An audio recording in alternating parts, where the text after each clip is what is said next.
You're sitting on a plane, the logo's on the tail, the crew is wearing the uniform, the boarding pass has the airline's name printed on it, and there is a very good chance that the airline you're flying with does not own the aircraft you're sitting in.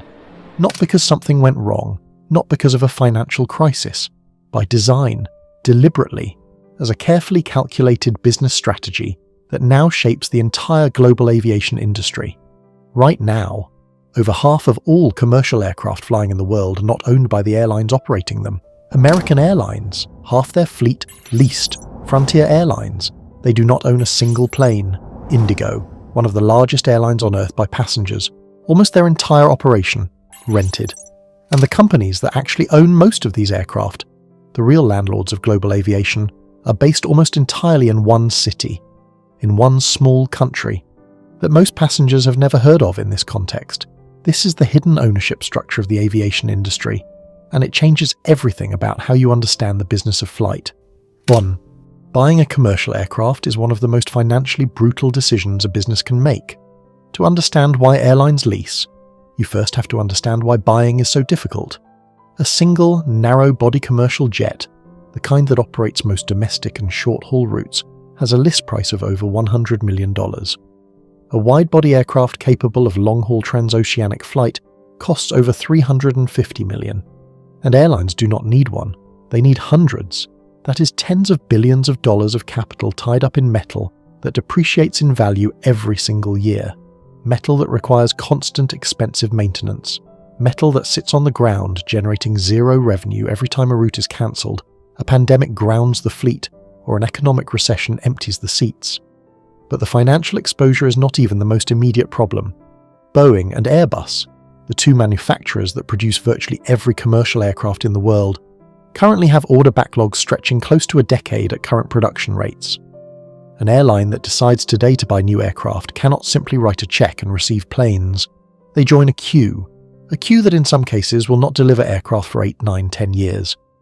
The combination of enormous capital requirement, long-term depreciation exposure, and decade-long delivery timelines pushed the aviation industry toward a different model entirely. If you cannot afford to buy, cannot wait to buy, and cannot afford to be stuck owning aircraft when demand collapses, you rent. 2. The leasing model is simpler than most people assume, and more powerful than most people realize. Here is how it works in practice. An airline identifies the aircraft it needs. Instead of purchasing it outright, it signs a lease agreement with an aircraft leasing company. The airline pays a monthly lease rate, typically between $400,000 and $1 million per month per aircraft, depending on the type and age of the plane. In exchange, the airline gets full operational control of the aircraft for the duration of the lease, typically between 6 and 12 years. They fly it, maintain it, staff it, paint it with their livery. To every passenger on board, it is their plane. At the end of the lease term, the aircraft goes back. The airline does not own a depreciating asset, does not carry the aircraft on its balance sheet as a long-term liability, does not face the problem of what to do with an aging aircraft that is becoming increasingly expensive to maintain. The easiest way to understand it is the same reason many people lease cars rather than buying them. Fixed monthly payment. Drive it while it is new and efficient. Hand it back before the expensive problems begin. Get a newer model, repeat. Airlines figured out the same logic, just applied to $100 million machines. 3. The leasing companies that emerge from this model are among the most powerful and least known businesses in global aviation. Most passengers have never heard of AerCap, but AerCap owns approximately 1,500 commercial aircraft. When managed and ordered assets are included, their portfolio covers over 3,500 planes, engines, and helicopters. That is a larger fleet than American Airlines, larger than Delta, larger than United, larger than Emirates. The single largest commercial aircraft owner on Earth is not an airline. It is a leasing company, based in Dublin, Ireland. Then there is Avalon, over 1,000 aircraft. SMBC Aviation Capital, Carlyle Aviation Partners. Company after company controlling hundreds of billions of dollars in aviation assets, invisible to virtually every passenger who has ever flown on the planes they own. These companies do not fly passengers. They do not operate routes. They do not issue boarding passes or serve meals or train pilots.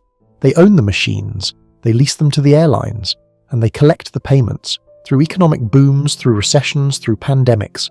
on legally binding contracts that airlines cannot simply walk away from when conditions change. The airlines are the face of aviation. These companies are the financial foundation underneath it. 4. The fact that this entire industry is concentrated in one small country is not a coincidence. It is the result of deliberate policy decisions that reshaped global aviation finance. 14 of the world's 15 largest aircraft leasing companies have major operations in Ireland. Around half of all leased commercial aircraft on the planet are managed out of Dublin, a city of just over 500,000 people, quietly controlling the ownership of aircraft that carry billions of passengers every year. 3 specific reasons explain why. First, taxation. Ireland's corporate tax rate has historically been among the lowest in the developed world.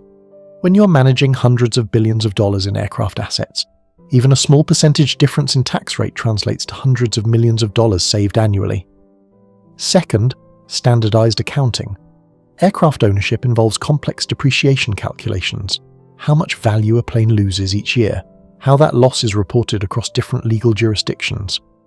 Ireland standardized these rules. The same framework for every company, no regulatory maze to navigate. Third, and most importantly, Ireland has tax treaties with over 70 countries worldwide. Here is what that means in practice. When an airline in Brazil or Thailand or Nigeria leases an aircraft from a company based in Ireland, those treaties eliminate or dramatically reduce the withholding taxes the airline would otherwise pay on their monthly lease payments. Without those treaties, an airline could face an additional 30% tax on every single lease payment. On a $400,000 monthly lease, that is potentially over $100,000 in additional cost every month per aircraft. Ireland's treaty network eliminates most of that. Ireland essentially told the global leasing industry, "Come here, we will charge you less, we will simplify your paperwork, and we will make it dramatically cheaper for your customers to rent from you." The industry came and stayed. 5. What this hidden system actually means for every passenger who has ever bought a cheap ticket. When COVID hit, airlines nearly collapsed worldwide. Governments spent over $200 billion bailing out carriers. Airlines burned through cash reserves in weeks. Fleets were grounded, routes were cancelled. The entire passenger aviation system teetered on the edge of failure. The leasing companies owned the planes. They had the contracts. They had the legal right to repossess aircraft from airlines that could not pay. And when Russia invaded Ukraine, Western leasing companies attempted to recover over 500 aircraft worth tens of billions of dollars that were stranded inside Russia. Planes they legally owned, that Russian airlines refused to return. The invisible landlords of aviation became very visible, very fast. But here is the part of this system that is easy to miss. This arrangement, airlines renting rather than owning, is a large part of what makes affordable air travel possible in the first place. An airline that does not need to spend $25 billion buying a fleet can spend that money on lower fares, on new routes, on growth into markets that would never be commercially viable if every dollar was tied up in aircraft ownership. Indigo did not become one of the world's largest airlines because they had more capital than everyone else. They became enormous because they did not need the capital. They rented it. The plane you're sitting on almost certainly does not belong to the airline whose name is on the ticket. And that fact, that strange, invisible, counterintuitive fact, is part of the reason you could afford to be on it.